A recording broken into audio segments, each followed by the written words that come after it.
ओम नमः शिवाय। नमस्कार दोस्तों। एक ग्राम में अति दीन ब्राह्मण निवास करता था। उसके साध्वी स्त्री प्रदोष व्रत किया करती थी। उसे एक ही पुत्र रत्न था। एक समय की बात है, वह पुत्र गंगा स्नान करने के लिए गया।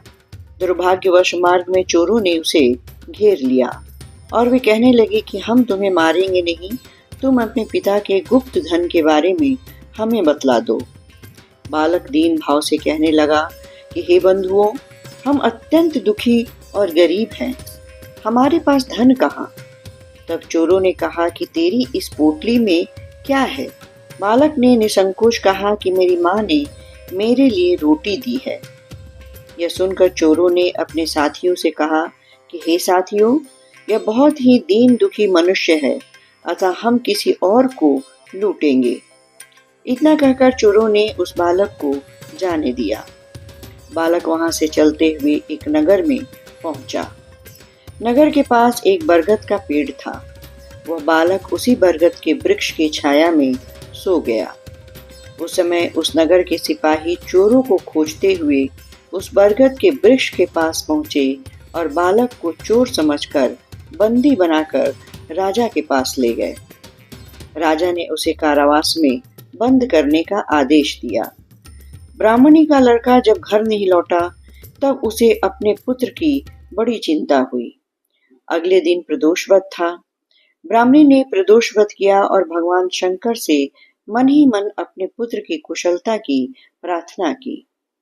भगवान शंकर ने उस ब्राह्मणी की प्रार्थना स्वीकार कर ली और उसी रात भगवान शंकर ने उस राजा को स्वप्न में आदेश दिया कि वह बालक चोर नहीं है, उसे प्रातः काल छोड़ दे, अन्यथा तुम्हारा सारा राज्य नष्ट कर दिया जाएगा।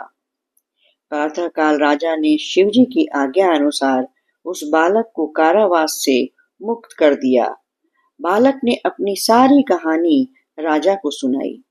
सारा वृतांत सुनकर राजा ने अपने सिपाहियों को उस बालक के घर भेजा और उसके माता पिता को राज दरबार में बुलाया। उसके माता पिता बहुत ही भयभीत थे।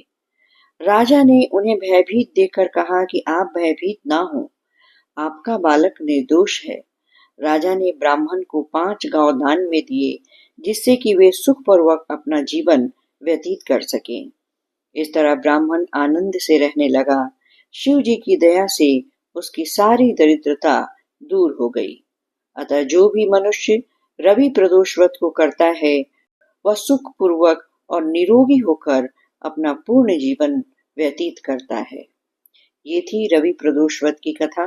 कथा अच्छी लगी हो तो मेरे चैनल को लाइक और सब्सक्राइब जरूर करें, ताकि आगे आने वाली इसी तरह की कथा की नोटिफिकेशन आपको समय समय पे मिलती रहे।